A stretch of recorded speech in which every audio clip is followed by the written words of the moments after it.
नया साल शुरू हो गया है और इस नए साल में भारतीय क्रिकेट टीम के सामने एक बड़ी चुनौती खड़ी है।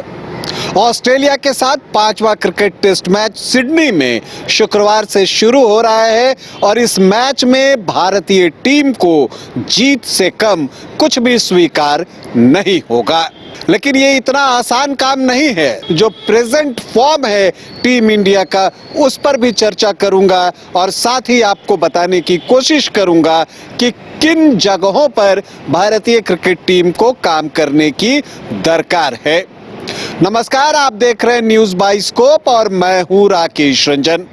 भारत और ऑस्ट्रेलिया के बीच शुक्रवार से सिडनी में पांचवा क्रिकेट टेस्ट मैच शुरू होने जा रहा है। फिलहाल सीरीज में ऑस्ट्रेलिया की टीम 2-1 से आगे है और इस मैच में भारतीय टीम हर हाल में जीत चाहती है, क्योंकि अगर भारत सिडनी में जीत जाता है तो फिर बॉर्डर गावस्कर ट्रॉफी भारत के पास ही रह जाएगी। लेकिन अगर भारत पांचवा टेस्ट जीत नहीं पाता या पांचवा टेस्ट ड्रॉ भी हो जाता है और सीरीज ऑस्ट्रेलिया के नाम हो जाती है तो जो बॉर्डर गावस्कर ट्रॉफी है वो ऑस्ट्रेलिया के पास चली जाएगी।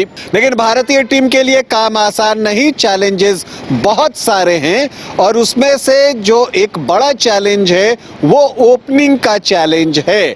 मतलब पारी की शुरुआत कैसे अच्छी हो, ये भारत के लिए इस बॉर्डर गावस्कर ट्रॉफी में सबसे बड़ा सवाल बनके उभरा है, जिसका जवाब अब तक ढूंढ पाने में टीम इंडिया कामयाब नहीं रही है, सिवाय पर्थ की दूसरी पारी के सिवा।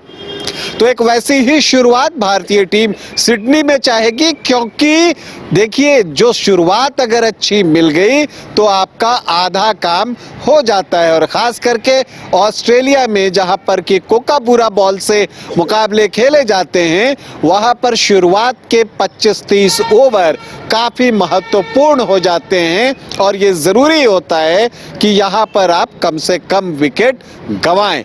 लेकिन इस सीरीज में भारतीय टीम ने शुरुआती 30 ओवर में ही 5-6 विकेट गंवा दिए हैं, जिनका कि नुकसान टीम इंडिया को भुगतना पड़ा है। तो एक अच्छी शुरुआत भारतीय टीम को चाहिए। अब ये भी देखना दिलचस्प होगा कि भारत के लिए पारी की शुरुआत कौन करते हैं। देखिए यशस्वी जायसवाल तो होंगे, लेकिन उनके साथ कौन, ये एक बड़ा सवाल है। केएल राहुल या रोहित शर्मा। हालांकि रोहित के खेलने पर भी सवाल खड़े किए जा रहे हैं। इसके अलावा अगर आप दूसरी चीज जहां पर भारतीय टीम को देखने की जरूरत है वो है कि जसप्रीत बुमराह का साथी कौन। देखिए जसप्रीत बुमराह को इस सीरीज में साथी की तलाश रही है। ये बात सच है कि मोहम्मद सिराज ने जो है विकेट निकाले हैं, लेकिन उनके प्रदर्शन में कंसिस्टेंसी दिखी नहीं है। जो दबाव एक छोर पर बुमराह बनाते हैं, दूसरे छोर से वो दबाव रिलीज होता रहा है और इसका खामियाजा टीम इंडिया को भुगतना पड़ा है। खास करके तीसरे तेज गेंदबाज की भूमिका बहुत महत्वपूर्ण होने जा रही है। लेकिन खबर यह है कि आकाशदीप चोट की वजह से इस टेस्ट से बाहर हो गए हैं, तो यहां पर बुमराह को साथी की तलाश होगी। पिछले 4 टेस्ट मैचों से वो पूरी नहीं हुई है। क्या 5वें टेस्ट में वो जोड़ीदार उन्हें मिलेगा जब दोनों तरफ से प्रेशर होगा और सामने ऑस्ट्रेलियाई बल्लेबाजी होगी।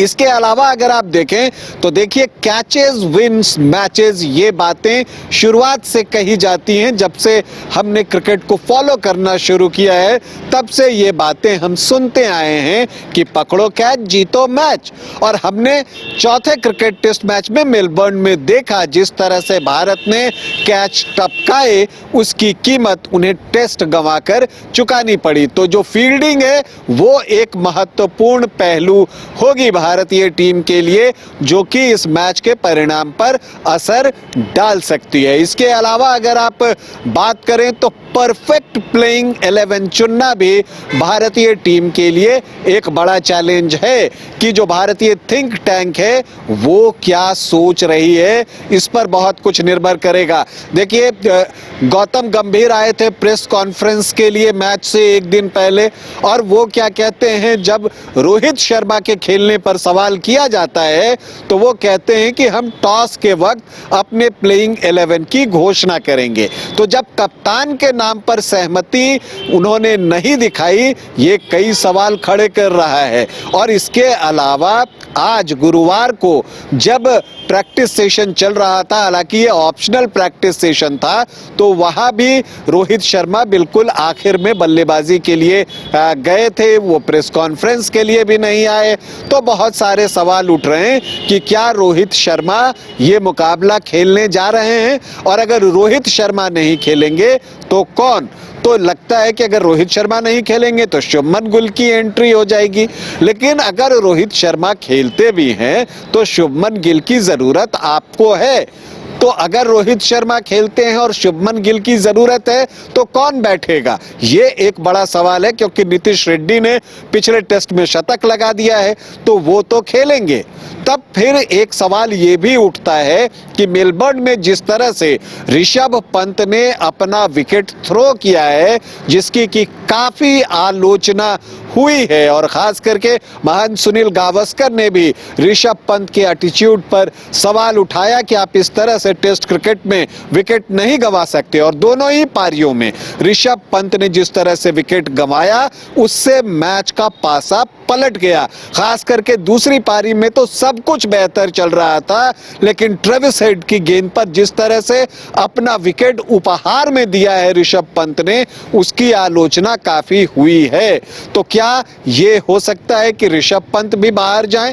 क्या ऋषभ पंत बाहर जाएंगे तो ध्रुव जुरेल की टीम में एंट्री होगी, या ऋषभ पंत को बाहर कर केएल राहुल से विकेट कीपिंग कराई जाएगी और ऐसी परिस्थिति में शुभमन गिल को प्लेइंग 11 में लेकर आया जाएगा? इसके अलावा चूंकि अब आकाशदीप बाहर हैं तो तेज गेंदबाजी को भी लेकर है।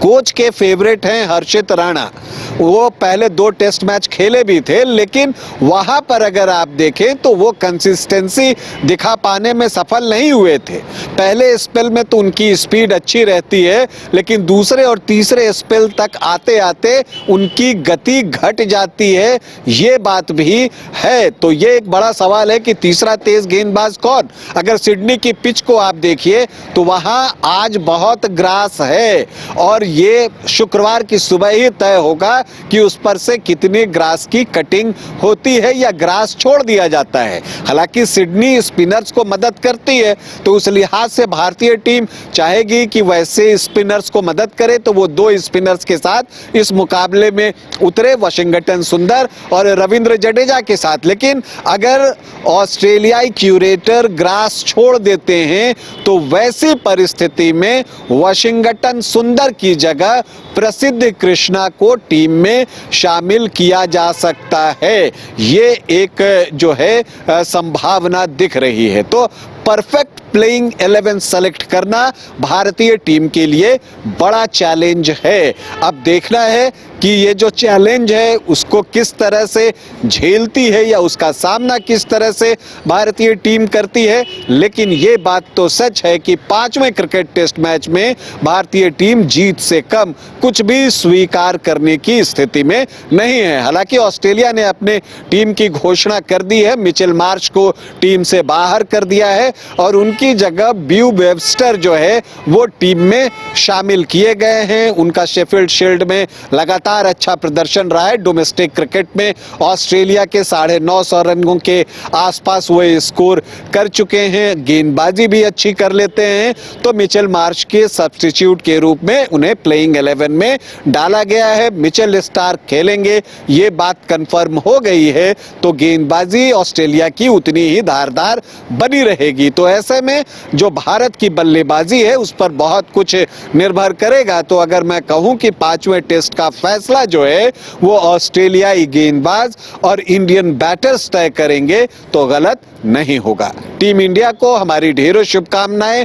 हम उम्मीद करते हैं कि नए साल में भारतीय क्रिकेट टीम अपने जलवे दिखाते रहेगी और अभी ये जो 5वां टेस्ट मैच सिडनी में होने जा रहा है उसमें जीत हासिल कर सीरीज को 2-2 की बराबरी पर समाप्त करेगी। टीम इंडिया को हमारी शुभकामनाएं। अभी आपसे अनुमति चाहूंगा, इजाजत दें, नमस्कार।